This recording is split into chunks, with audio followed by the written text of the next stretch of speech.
আমাদের অশান্তি হচ্ছে অন্তরে, অথচ আমরা চিকিৎসা করি শরীরের।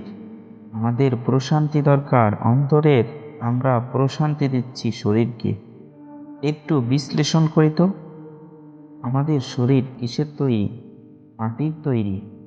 আর আমাদের যাবতীয় প্রয়োজনীয় বস্তুসমূহ মাটি থেকেই সৃষ্ট।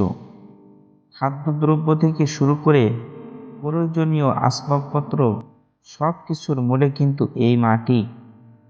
অতএব মাটির তৈরি শরীরের চাহিদা নিবারণের জন্য মাটি থেকে উৎপন্ন বস্তুই যথেষ্ট।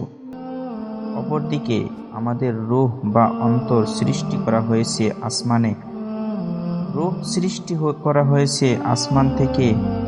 তার যাবতীয় বিষয়গুলো আসমানের সাথে সম্পৃক্ত। সুতরাং রূহকে প্রশান্তি দেওয়ার জন্য দুনিয়াবি কোনো মাধ্যম অবলম্বন করে শান্তি লাভ করতে পারবেন না। কেননা রূহ তো দুনিয়াবি কোনো বস্তু দিয়ে সৃষ্টি করা হয়নি যে জাগতিক কোনো বস্তু দিয়ে আপনি তার চিকিৎসা বা তার চাহিদা নিবারণ করতে পারবেন। রূহ যেহেতু আসমানেই সৃষ্টি, সুতরাং আসমানের সাথে সম্পৃক্ত বস্তু দিয়ে তার প্রশান্তি আনতে হবে। আর সেটা হচ্ছে জিকির, যা আসমানের সাথে সম্পৃক্ত। আর আসমানের সাথে সম্পৃক্ত জিকিরগুলোর মধ্যে অন্যতম হচ্ছে নামাজ, কোরআন ইত্যাদি।